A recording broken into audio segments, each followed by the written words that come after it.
একটা হাদিস আবু দাউদের মধ্যে আসছে, রাসূলুল্লাহ সাল্লাল্লাহু আলাইহি ওয়াসাল্লাম বলছেন, আল্লাহ রাসূল যাচ্ছিলেন গাধার পিঠে চড়ে, সাহাবী আছেন পিছনে, যখন হুসট খাওয়া পর্যন্ত গাধার পাচন হুসুট খেয়েছে, তখন সাহাবী বলে, তাই শয়তান, শয়তান ধ্বংস হোক। তখন রাসূল সাল্লাল্লাহু আলাইহি ওয়াসাল্লাম বলছেন, লা তাকুল তাইসা শয়তান, তাইসা শয়তান, এটা তুমি বলো না, শয়তান ধ্বংস হবে এটা তুমি বলো না।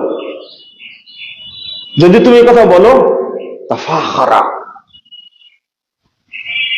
হাত্তা ইয়াকুনা কাল বাইত, তুমি যদি খালি বলো শয়তান ধ্বংস, তখন শয়তান অহংকারে গর্বে ও মনে করে আমি তাহলে এই কাজটা করতে পেরেছি, ও অহংকারে ফুলতে ফুলতে বিশাল বিল্ডিং এর মতো হয়েছে। বুঝেননি? একটা শয়তান কত বড় হয় খেয়াল করছেন আপনারা? পাহাড়ের মতো হয়ে যায় শয়তান, এত শক্তিশালী হয়।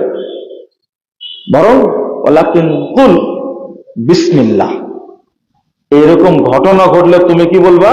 বিসমিল্লাহ।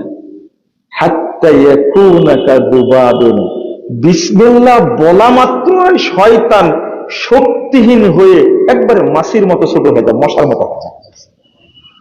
বিসমিল্লাহ পাওয়ার বুঝলেন?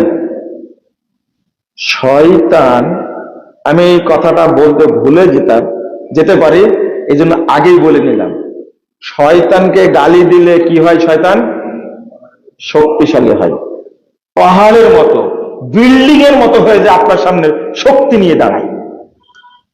যেমন হাত থেকে কিছু পড়ে গেছে, কি বলবেন? বিসমিল্লাহ। এ কে করাইছে? কি করাইছে? এটা শয়তান করাইছে। আপনি পড়ে যেতে লাগছিলাম, তখন বলবেন কি? বিসমিল্লাহ। কথা কি বুঝতে পারলেন? আমাদের স্বভাব আছে কি বলা? ইন্না লিল্লাহ। ইন্না লিল্লাহ বললেন শয়তান আরো কিন্তু অহংকারী হয়ে যাবে। কি বলতে হবে? বিসমিল্লাহ। বিসমিল্লাহ বলার সাথে সাথে শয়তান কি হয়ে যাবে? মশার মতো একবার দুর্বল হয়ে যাবে, ওর কিছু করার থাকবে না। এটা শয়তানের জন্য অপমান হলো না সম্মান হলো? শক্তিহীন হয়ে গেল। তাহলে কি বলতে হবে? বিসমিল্লাহ।